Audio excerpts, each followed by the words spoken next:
Tapos na yung graduation natin. May medal ka ba? Oo, syempre meron. Ako pa ba? Di nga. Ilan naman yung medal mo? Totoo kaya meron. Ito meron akong isang medal. Isa lang yung medal mo. Yung akin, marami. Tignan mo. 3. Wow, ang dami mo namang medal, Angel. 3. Siyempre, matalino kaya ako. Ako yung first honor sa amin. Tapos, tingnan mo may malaki pa akong medal. Wow, akin kasi isa lang. 3rd honor lang kasi ako. Ibig sabihin lang nun, mas matalino ako kaysa sa'yo. Oo na, Angel, mas matalino ka na kaya sa akin. Nasaan kaya si Makoy? Siguro madaming medal yun. Sus! Paano naman dadami yung medal nun? Hindi nga yung gumagawa ng assignment.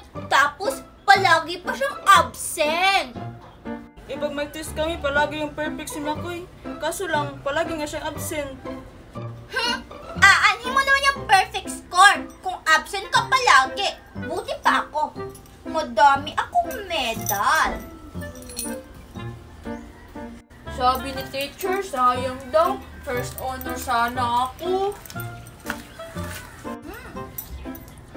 Mikay! Tignan mo, ayun na si Makoy.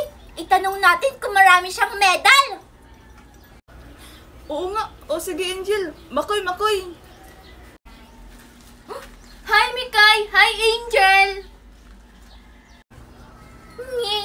Mikay, parang wala namang dala o suot si Makoy ng medal Siguro, wala siyang medal. Hala, oo nga, Angel, no? Wala sigurong medal si Makoy kahit isa. Tara, itanong natin, Mikay. Ipapainggit natin to sa kanyang mga medal natin. Makoy, may medal ka ba? Ha? Medal? Wala Ito lang meron ako. Picture ko kanina. Picture lang? May ganyan din naman kami sa bahay Wala ka bang medal kahit isa?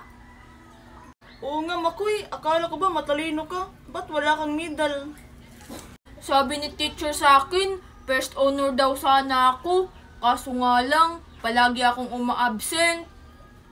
Oo nga, Makoy. Palagi ka kayang hinahanap ng teacher sa akin kasi magkapitbahay daw tayo. Yan kasi, palagi kang uma-absent. Siguro, kaya palagi kang absent kasi palagi kang naglalaro, no? Yan tuloy, wala kang medal. Ha? Hindi Hindi ako naglalaro pag uma-absent ako. Nagsisinungaling ka pa? Ano naman yung gagawin mo pag uma-absent ka? Hindi ako nagsisinungaling, Angel. Kaya ako uma-absent kasi tinutulungan ko si Mama Osing magtinda ng gulay para may pangbili kami ng bigas. Yan ka na naman, Makoy. Nagsisinungaling ka na naman. Hindi ako naniniwala na tinutulungan mo si Aling Using na magtinda ng gulay. Ang tamad-tamad mo kaya. Ha?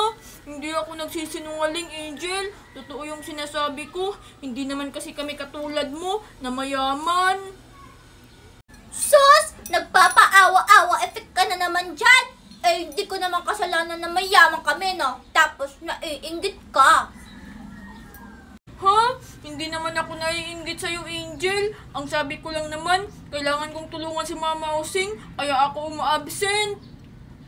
Oo, Angel. Totoo yung sinasabi ni Makoy. Huwag mo na siyang awayin. Nakikita ko siya nagtitinda ng gulay.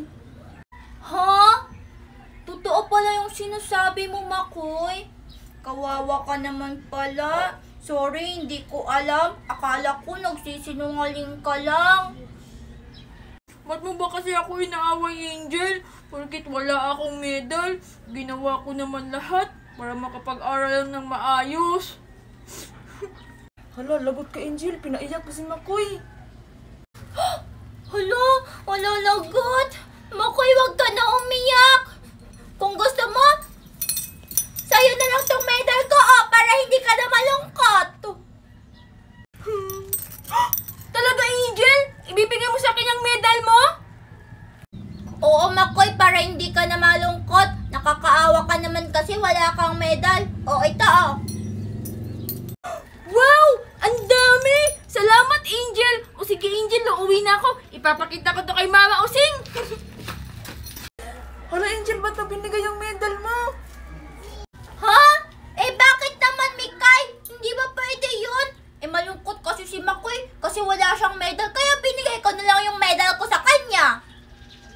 Hindi yun pwede, Angel. Lagot ka talaga sa daddy ni Star mo.